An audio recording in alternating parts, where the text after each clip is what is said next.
Au fil des jours, des années, des siècles, l'eau a façonné le lit et les berges des rivières. Avec le temps, la rivière prend vie, elle bouge, déplace son lit mineur au sein de son lit majeur, grâce au courant et à la force de l'eau. Érosion et sédimentation vivent alors en harmonie, permettant à la rivière de maîtriser la force de son ami l'eau, et ainsi de trouver le bon équilibre propice à la vie aquatique.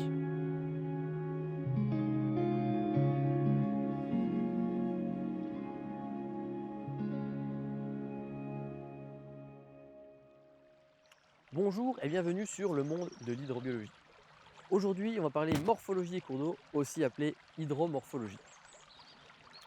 Alors tout cours d'eau a un comportement et une dynamique qui sont déterminés par son environnement.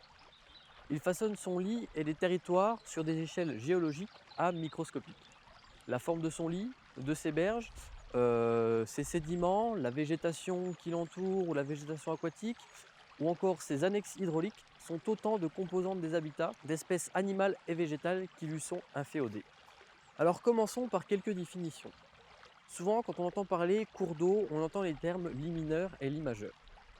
Le lit mineur, c'est la zone qui est comprise entre les berges et où l'intégralité de l'écoulement s'effectue la quasi-totalité du temps.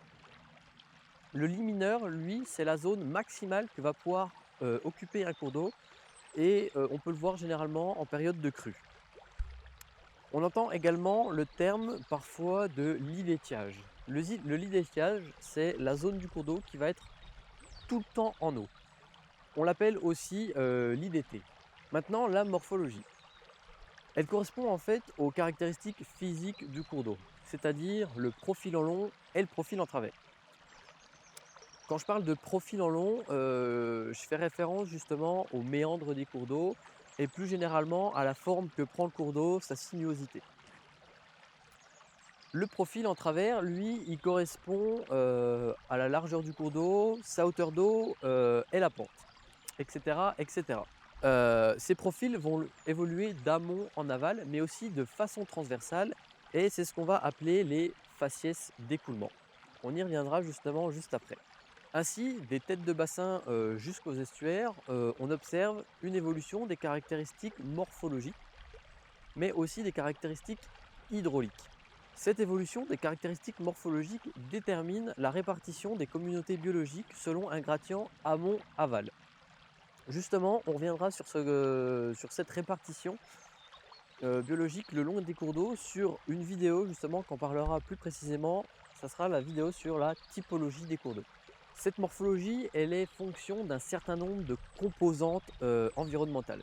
Il y a la composition physique du sol, l'érodabilité du lit et des berges, la végétation avec le taux de croissance justement de de cette végétation. Il y a les sédiments avec leur taille et leur composition, également leur taux de transport et leur taux de dépôt, etc. etc. Vous l'aurez compris, beaucoup de paramètres rentrent en compte dans la morphologie des cours d'eau. De manière générale, un cours d'eau donne plutôt l'impression d'être immobile, figé dans le temps. Ce que j'entends par là, c'est que son tracé est toujours le même et que d'un point de vue spatial, il passe toujours au même endroit. Bien sûr, sauf exception lors des crues. Cependant, un cours d'eau est en perpétuel mouvement, il recherche en effet un équilibre entre la forme de son lit et son débit. C'est ce qu'on appelle l'équilibre dynamique. On y reviendra également juste après.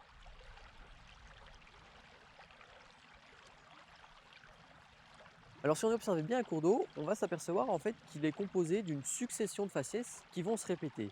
Et ces faciès, ils vont être fonction des hauteurs d'eau et des vitesses d'écoulement. Alors on va pouvoir retrouver deux grands types de faciès en fonction de la hauteur d'eau. On va retrouver les faciès profonds avec une hauteur d'eau supérieure à environ 60 cm et les faciès peu profonds avec une hauteur d'eau inférieure à 60 cm.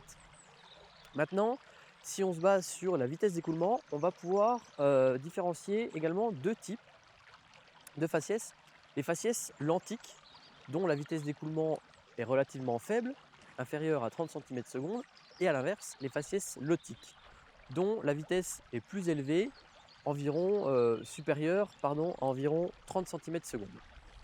Alors maintenant, on va détailler un petit peu plus justement les différents types de faciès qu'on peut rencontrer.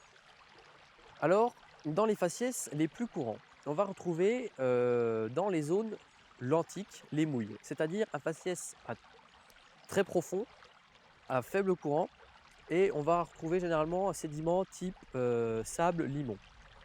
Dans cette zone, on va également retrouver les plats lentiques, c'est-à-dire un faciès à profondeur moyenne et à faible courant. A l'inverse, on va retrouver les zones lotiques où on pourra observer les radiers, faciès à très faible profondeur et à fort courant, où on va retrouver généralement des sédiments type galets, et également les plats courants. Donc faciès de profondeur moyenne mais courant relativement important. On va retrouver les sédiments type gravier. Dans les faciès secondaires, on va retrouver la zone hyperlotique, c'est-à-dire les faciès à très fort courant. On va y retrouver les chutes dont le dénivelé est supérieur à 50 centimètres et les cascades où le dénivelé est inférieur à 50 centimètres. On va également retrouver des zones de transition où on a une vitesse d'écoulement mixte et des turbulences. Lors de fortes profondeurs, on va retrouver ce qu'on appelle des fosses de dissipation, et lorsqu'on aura des profondeurs mixtes, on va rencontrer des coudes et des contre-courants. Ainsi, la mosaïque des faciès qui composent les cours d'eau conditionne la faune et la flore aquatique.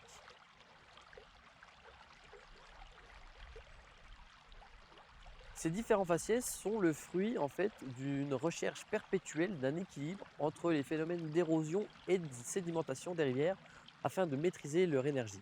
Cet équilibre va être conditionné par le cycle érosion, transport, sédimentation.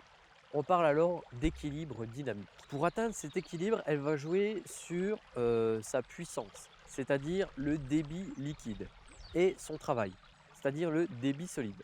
Concrètement, si la puissance est trop importante, il va y avoir des phénomènes d'érosion afin d'équilibrer débit solide et débit liquide. A l'inverse, si son travail est trop important, il va y avoir un phénomène de sédimentation afin d'équilibrer les débits solides et les débits liquides.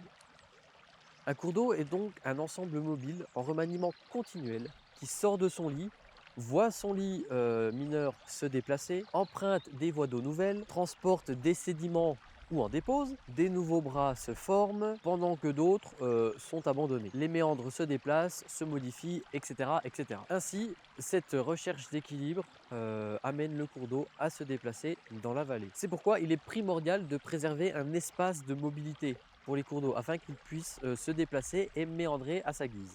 Un cours d'eau vivant et dynamique garantit une eau fraîche, bien oxygénée et abrite une faune et une flore très variées. En bon état écologique, un cours d'eau permet également une épuration naturelle et gratuite de l'eau. Vous l'aurez compris, la morphologie et la dynamique des cours d'eau sont aussi importantes que la qualité de l'eau pour le bon état des milieux aquatiques. Avec cette phrase, je pense que vous voyez un petit peu où je veux en venir.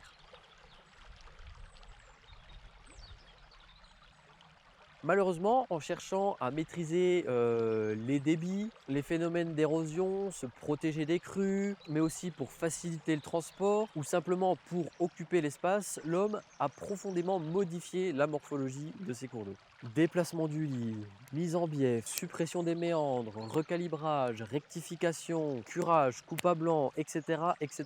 La liste est très longue. Alors prenons justement un exemple concret d'une modification de l'homme avec les impacts que celle-ci va avoir sur le cours d'eau et plus généralement sur les milieux aquatiques. Alors la modification principale qui me vient à l'esprit quand j'y pense, c'est la rectification et le recalibrage.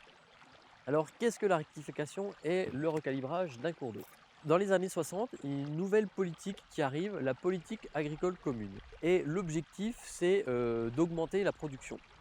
Pour cela, on va augmenter la surface des cultures. Bien sûr, va s'en suivre les machines qui vont avec.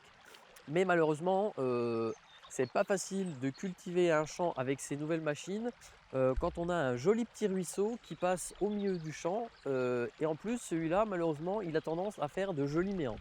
Donc la solution c'est que le cours d'eau on va le transformer en petit fossé tout droit. Et en plus on le place de telle sorte pour faire la délimitation entre deux parcelles. Donc tout est parfait. Mais le cours d'eau, il avait tendance justement à déborder et à immerger les champs. Donc en plus de le rectifier, on va le recalibrer, c'est-à-dire on va l'élargir un petit peu, éventuellement l'enfoncer, comme ça, plus de problème d'inondation, pardon, tout est parfait. Donc voilà, nos travaux de rectification et de recalibrage sont faits, c'est parfait, on est content, mais du coup, il va y avoir beaucoup d'impact sur le cours d'eau et les milieux aquatiques.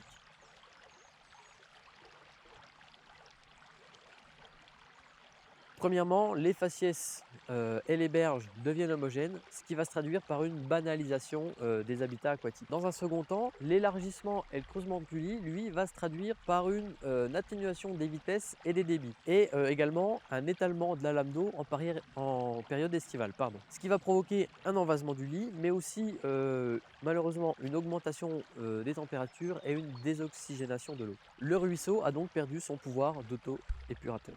En plus, la fréquence des débordements du coup est diminuée et souvent, les cours d'eau qui vont avoir un lit surcreusé vont avoir tendance à drainer la nappe alluviale. Ce qui va provoquer une déconnexion des zones humides, mais pas que. Également, le ruisseau en lui-même va être déconnecté de ses annexes. Donc en induisant une diminution de la nappe alluviale, l'incision entraîne la disparition des zones alluviales qui sont riches en biodiversité.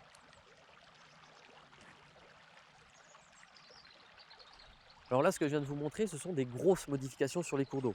On retrouve également des plus petites modifications, mais qui ont un impact tout aussi important. Je pense justement pendant la période estivale aux mini-barrages qu'on peut faire dans les rivières. Alors c'est bien beau les mini-barrages, mais quel impact ça a justement sur le cours d'eau? Et bien premièrement, lorsque vous allez faire le barrage, vous allez prendre tous les cailloux de la rivière, donc vous allez détruire des frayères, des caches à poissons, des habitats pour les macro-invertébrés.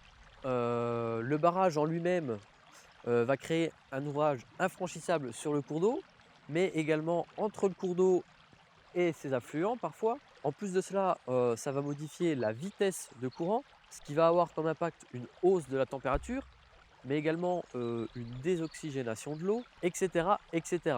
Donc vous l'aurez compris, évitez de faire justement ces mini barrages qui n'ont l'air de rien en soi, mais qui ont un réel impact sur les cours d'eau. Bref, donc comme vous avez pu le voir avec ces deux exemples, vous avez eu un bon aperçu justement de l'impact que peut avoir les modifications, que ce soit grosses ou petites, sur les cours d'eau. Alors ce qu'il faut retenir, c'est que chaque action, modification, quelle qu'elle soit grosse ou petite, aura toujours un impact sur le cours d'eau. Et dans la plupart du temps, cet impact sera négatif. Alors on arrive à la fin de cette vidéo. Si elle t'a plu, je t'invite à lâcher ton petit pouce bleu, ça fait plaisir, c'est la récompense. Également, si tu ne veux rater aucune des prochaines vidéos, je t'invite à t'abonner et à activer la petite cloche pour être notifié lors des prochaines publications. Sur ce, je vous dis bonne soirée pour moi, à la prochaine, portez-vous bien, ciao tout le monde!